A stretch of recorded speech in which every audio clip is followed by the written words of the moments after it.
Tetapi bagi orang musuh-musuh Islam, bukan mereka menjadi tenang. Kalau disebut kalimah Allah, hati mereka akan gemetar, jadi takut. Pernah berlaku di zaman Rasulullah sallallahu alaihi wasallam. Seorang lelaki bernama Dasur. Dasur ini datang kepada Rasulullah ketika Rasulullah sedang berehat di bawah sepohon kurma pada siang hari. Dasur datang kepada Rasulullah sallallahu alaihi wasallam dengan sebilah pedang. Pedang itu diletakkan di leher Rasulullah sallallahu alaihi wasallam. Dasur kata, "Wahai Muhammad, sekarang pedang di leher kamu. Katakan kepadaku, siapakah yang dapat membantumu pada ketika ini?" Rasulullah sallallahu alaihi wasallam dengan tenang menjawab, "Wahai Dasur, yang dapat membantuku pada ketika ini Allah." Oleh kerana kalimah Allah itu keluar daripada mulut Rasulullah sallallahu alaihi wasallam, tangan Dasur menggeletar sampai jatuh pedang. Lihat bagaimana kehebatan kalimah ini kalau disebut oleh orang yang beriman, boleh menggetarkan musuh-musuh Allah Subhanahu wa taala. Kita pernah didatangi satu ketika dahulu, tuan-tuan, pejuang-pejuang daripada Ambon dan Ternate ketika berlaku pergaduhan ataupun perbalahan di antara orang Islam dengan orang Kristian di timur-timur, di Ambon. Satu ketika dahulu, ada di kalangan mereka ni datang menceritakan suasana yang berlaku di sana. Antara yang sempat kita dengar, mereka mengatakan bahawa salah satu daripada keajaiban yang mereka alami ketika berlaku peperangan itu ialah ketika mana umat Islam bertakbir, Allahu Akbar. Dia kata rupa-rupanya takbir itu boleh menggerunkan hati musuh orang bukan Islam. Dia kata, kami nak berperang ni, kami akan takbir dulu, Allahu Akbar, Allahu Akbar, dengan penuh semangat, dengan penuh keyakinan kepada Allah. Sehingga musuh-musuh tu mengatakan, ya perang-perangan saja, jangan takbiran, katanya. Takut dia dengan takbir tu, laungan takbir. Sebab kalimah Allah itu dilaungkan oleh orang yang benar-benar yakin dengan kebesaran Allah Subhanahu wa taala. Bukan saja manusia, tetapi juga iblis dan syaitan juga takut dengan kalimah ini, kalimah Allah. Sehingga disebut dalam satu hadis oleh Rasulullah sallallahu alaihi wasallam bab azan,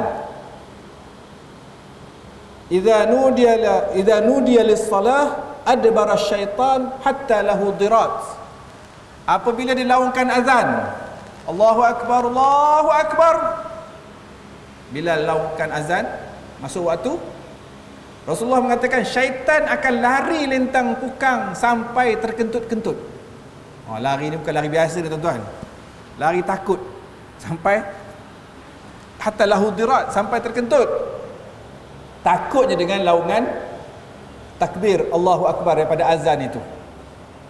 Dia akan pergi ke satu tempat yang Nabi kata tak didengari azan. Apabila selesai azan, dia datang lagi. Datang balik syaitan dan iblis itu tadi.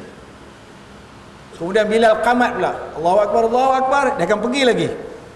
Selesai qamat, dia datang lagi. Dan dia akan mengganggu anak Adam menunaikan sembahyang sehingga mereka was-was. Ingat itu dan ingat ini ketika dalam sembahyangnya, kata Rasulullah sallallahu alaihi wasallam.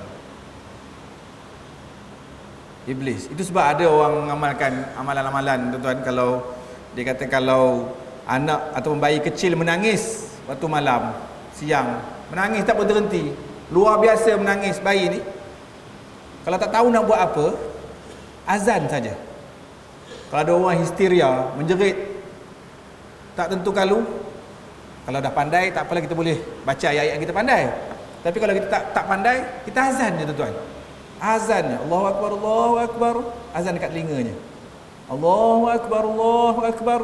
Azan sekali, tak berhenti bayi ni menangis, azan kali kedua. Tak berhenti lagi, azan kali ketiga. Menangis lagi, azan kali keempat. Menangis lagi, azan ni sampai 5 kali. Kalau tak berhenti juga, dia kata bukan salah bayi, itu salah orang azan. Tak betul azannya tu.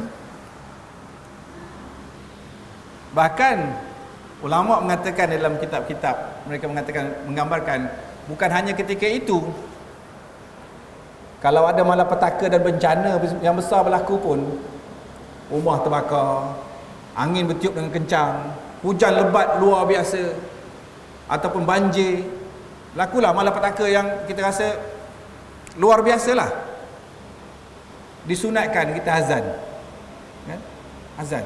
Mudah-mudahan sekiranya ada gangguan pada ketika itu juga, mudah-mudahan mereka akan pergi jauh daripada itu.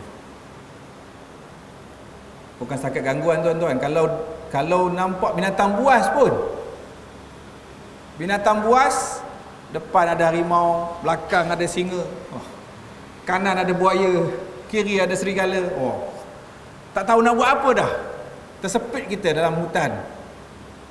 Maka jangan panggil mak kita, tak datang dia. Panggil Perdana Menteri pun tak datang, tak takut binatang tu. Kena sebut nama Tuan punya makhluk-makhluk ini. Siapa? Allah Subhanahu Wa Taala. Azan kuat-kuat tak apa. Dan ini berlaku tuan-tuan. Keluar dalam harian Metro beberapa tahun lepas, seorang makcik yang dah umur 50 tahun lebih, dia menoreh getah di Tanah Merah di Kelantan. Di Tanah Merah ataupun di Macang, saya tak ingat. Tapi di Kelantan sanalah dia menoreh getah. Tiba-tiba dia serang seekor babi hutan. Bergelut dia dengan babi hutan tu. Tiba-tiba dia bertakbir baca ni, Allahu Akbar. Dia kata lepas tu lari binatang tu. Babi hutan tu lari mendengar takbir daripada makcik ni. Ini suatu benda yang boleh kita, saya baca ni teringatlah kita bahawa memang disarankan kalau kita dalam keadaan tersempit,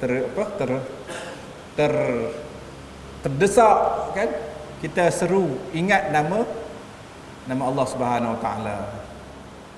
Jangan sebut nama orang lain, nama hantu lagi tak boleh. Hantu Kak Limah, datang hantu dulu. Ya, tapi ingatlah kepada Allah Subhanahu Wa Taala. Ada seorang pelajar, anak murid ni, cerita-cerita lama dulu. Dia ni menghabiskan banyak duit dan hartanya untuk belajar dan menuntut ilmu di satu tempat. Dia belajar dengan seorang guru sampai tempoh masanya tamat pengajian. Lalu untuk guru ni berpesan kepada anak murid ni, sebelum anak murid ni balik, kamu ni dah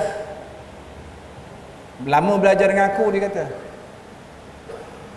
Dia nak test anak murid dia dengan satu soalan.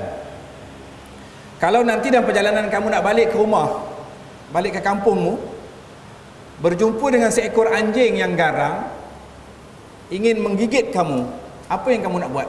Dia kata. Balik ke rumah nanti ada seekor anjing yang nak gigit, apa nak buat? Anak murid ni dengan kata dia lawan je lah. Dia lawan anjing tu. Bila dia jawab macam tu, Tok Guru dia kata, tak khatam lagi kamu mengaji dengan aku ni. Itu bukan jawapan yang diharapkan daripada anak murid tu. Rupanya Tok Guru tu mengatakan bahawa kalau nanti ada anjing yang datang menyerang kamu, jangan dilawan anjing tu, tetapi panggillah tuan anjing tu supaya mengawal si anjingnya. Kalau kamu lawan, mungkin kamu menang, mungkin kamu kalah. Tapi kalau panggil tuan anjing tu, suruh jaga. Kalau tuan dia tepuk tangan pun, anjing tu boleh berhenti, kan? Ataupun dia gunakan apa, cara-cara tertentu, anjing tuan dia boleh kawal anjing dia. Dia nak maksudkan begini, dari segi tasawufnya tuan-tuan, kita dalam dunia ni berdepan dengan apa-apa musibah, berdepan dengan manusia yang jahat, manusia yang hasad, manusia yang dengki, manusia yang memarahi kita, kita bergaduh dengan orang dan sebagainya, ataupun kita berurusan dengan makhluk-makhluk halus yang kita tak nampak ini, mintalah kepada Tuan kepada makhluk-makhluk ini supaya jaga makhluk-makhluk itu daripada mengganggu kita. Kalau berurusan dengan orang jahat, orang yang dengki, berdoalah kepada Allah yang mempunyai hati dan mengawal gerak-geri makhluknya itu supaya jangan mengganggu kita. Tapi nak boleh sampai kita buat macam tu, kena ingat kepada Allah Subhanahu Wa Taala banyak-banyak. Kalau kita tak ingat, tak datang.